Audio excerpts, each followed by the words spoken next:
wabarakatuh.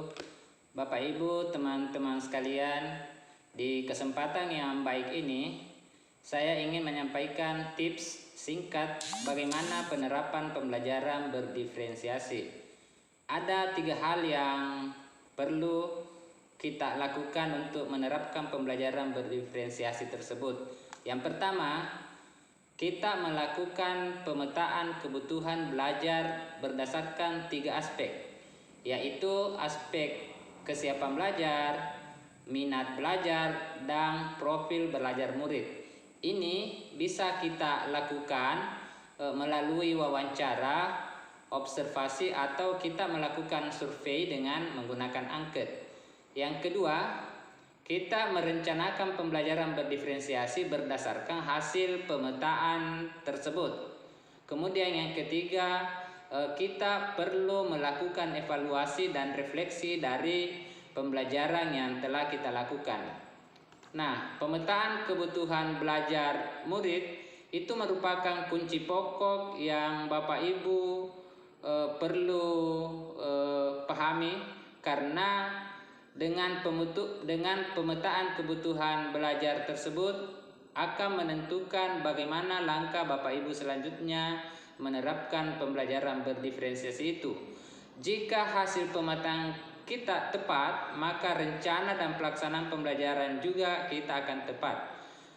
Nah, untuk memetakan kebutuhan belajar murid, maka kita memerlukan data yang akurat dari murid atau orang tua murid, sehingga sangat diperlukan kejujuran murid kita atau orang tuanya memberikan data latar belakang dan profil belajar murid-murid kita sebagai kebutuhan kita untuk membuat RPP berdiferensiasi itu. Ada 3 strategi diferensiasi. Yang pertama adalah diferensiasi konten. Artinya, apa yang akan kita ajarkan kepada murid, konten materi dapat dibedakan berdasarkan kesiapan, minat, dan profil belajar murid kita. Untuk itu Bapak Ibu perlu menyiapkan bahan materi dan media yang sesuai dengan kebutuhan belajar murid kita. Yang kedua, diferensiasi proses. Artinya, bagaimana proses yang akan kita lakukan sehingga murid kita dapat memahami apa yang diajarkan.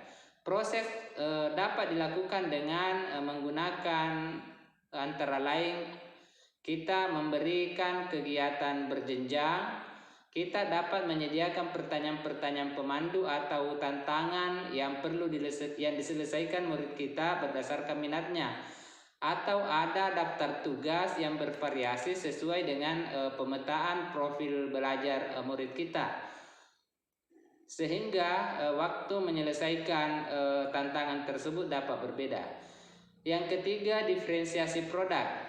Artinya ada tagihan produk atau ada hasil pekerjaan, atau murid kita dapat menunjukkan unjuk kerja yang harus kita lihat sebagai hasil dari pembelajaran yang kita lakukan. Ini dapat berupa pidato, rekaman, atau diagram, atau ada karya lain.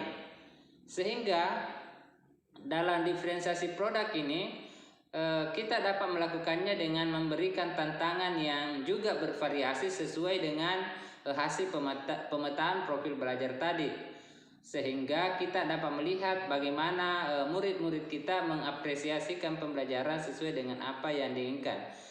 Demikian tips singkat ini. Terima kasih. Assalamualaikum warahmatullahi wabarakatuh.